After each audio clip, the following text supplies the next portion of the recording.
दोन्ही हात वरती करून जय श्रीराम, जय श्रीराम, जय श्रीराम, जय श्रीराम, भारत माता की जय, भारत माता की जय. बैरम बाबाच्या इथे यायचं, पण सुरक्षित घरी पोचायचं बरं. एवढीच सगळे बाबांना मी विनंती करते हात जोडून. 1.25 लाख से चुनके आए, बेईमानों पे ईमानदारी जिंदगी में किस तरीके से हावी होती है, अमरावती जिले ने वो करके दिखाया. आणि त्याच पद्धतीने अचलपूर मतदारसंघामध्ये ज्या वेळेस मी प्रचाराला आली आणि ज्या वेळेस मी प्रवीण भाऊ सोबत उभी होती, मी आणि रवी ती, आणि त्यावेळेस लोकांनी म्हटलं, सगळे कार्यकर्ते आमचे जोडे भारतीय जनता पार्टीचे छूटबूट 4-5 लोक आमचे प्रवीण भाऊ सोबत होते. सगळ्यांना समजून समजून समजून आम्ही फॉर्म भरापर्यंत आणलं. मग त्याच्यानंतरही सुद्धा शेवटचे दिवसपर्यंत आम्ही सगळ्यांना समजवत होतो. बरेचसे लोक नॉर्मल लोक नाही, मतदार नाही, पण ज्यांना खूप जास्त राजकारण समजते, ज्यांच्या डोक्याच्या वर आहे राजकारण, डोक्यावर फिट झालेलं राजकारण आहे, ते माझे प्रवीण भाऊला म्हणत होते, आपल्या आमदारांना म्हणत होते अचलपूरच्या, की म्हणे डमी दिलाय.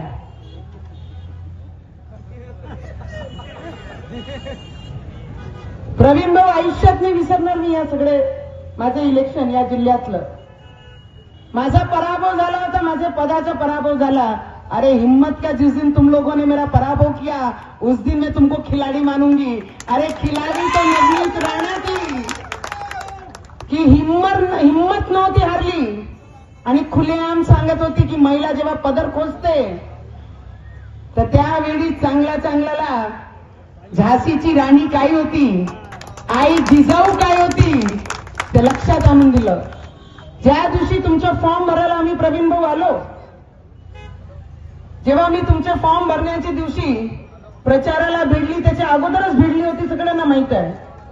करंजगावमध्ये जेव्हा मी असा पदर समोर केला लोकांचे, त्या दिवशी अभ्यंकर दादा माझी भेटीला आले. त्या म्हणे की ताई भाषण होते की काय होते तुमचे, म्हणे स्वतःची बायको नवऱ्यासाठी लोकांसमोर पदर करत नाही, पण एक भावासाठी तुम्ही त्या करंजगावमध्ये लोकांसमोर मतासाठी तुम्ही पदर समोर केला.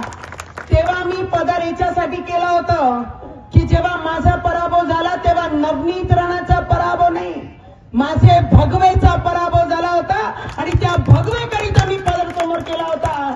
आणि त्या भगवेकरिता अचलपूर मतदारसंघामध्ये ज्याही मतदारांनी त्यांना मतदान केला त्यांना इथूनच दंडवत करते आणि इथूनच धन्यवाद करते.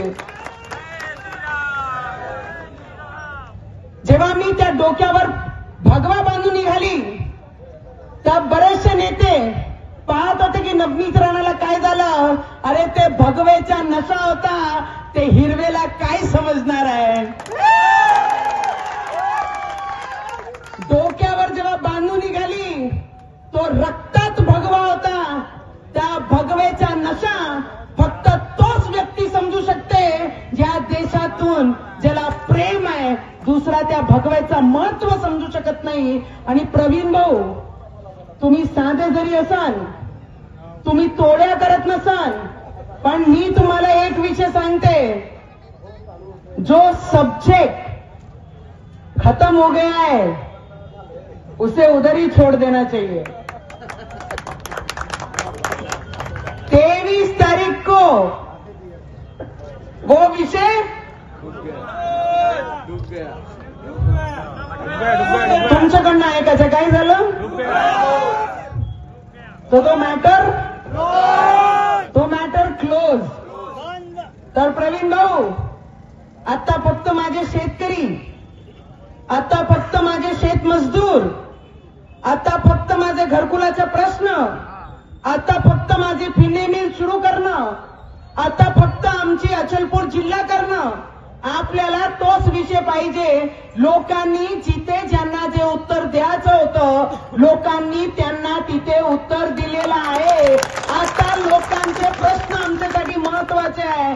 ज्याच्यासाठी डोक्यात भगवा बांधलं, आता त्या भगवेला परमनंट अचलपूरमध्ये आणि या जिल्ह्यामध्ये गाडून टाकायचं आहे. त्याच्यासाठी आपल्याला काम करायचं आहे. आज तुम्ही ज्या पद्धतीने म्हटलं की मी धावली घेऊन बाईला धावलो, अरे बाबा जैसे आपने मुझे बोला कि सोच में मजबूती चाहिए, अरे मजबूती नहीं होती, हारने के बाद 20 दिन के अंदर जिले में तूफान के जैसा घूमना कोई नहीं सकता था. तूफान के जैसा इस मतदारसंघ में घूमी. आता ज्यांच्याकडे काम नाही, आपण कामाचे लोक, केवळ भैया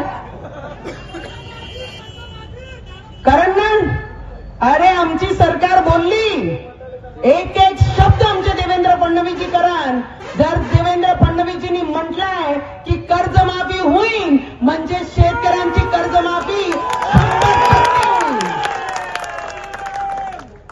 और जिसको अभी काम नहीं, काम वाले बंदे ने उसके बारे में बात ही नहीं करना. आज ज्यांना फुर्सत आहे तर दंड कुठे कुठे कुंदन भाऊ द्या बरं दंड.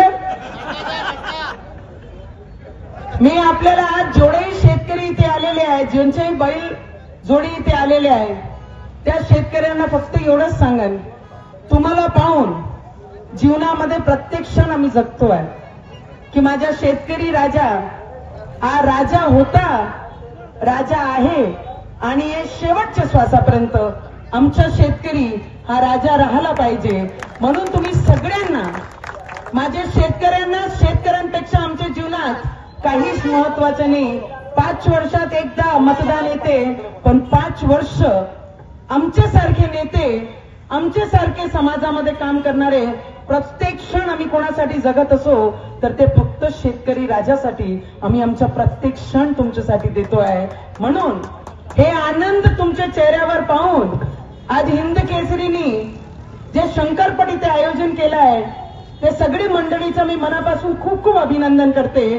कारण हे हिची शंकरपट बंद करण्याचा पाप सुद्धा महाआघाडीने केलं होतं की आपलं सगळ्यांचं नंबर लागणार नाही, पण ज्यांचं लागलं त्यांना मनापासून शुभेच्छा, आणि ज्यांचं नाही लागलं त्यांना पुढच्या भविष्यासाठी खूप खूप शुभेच्छा देते.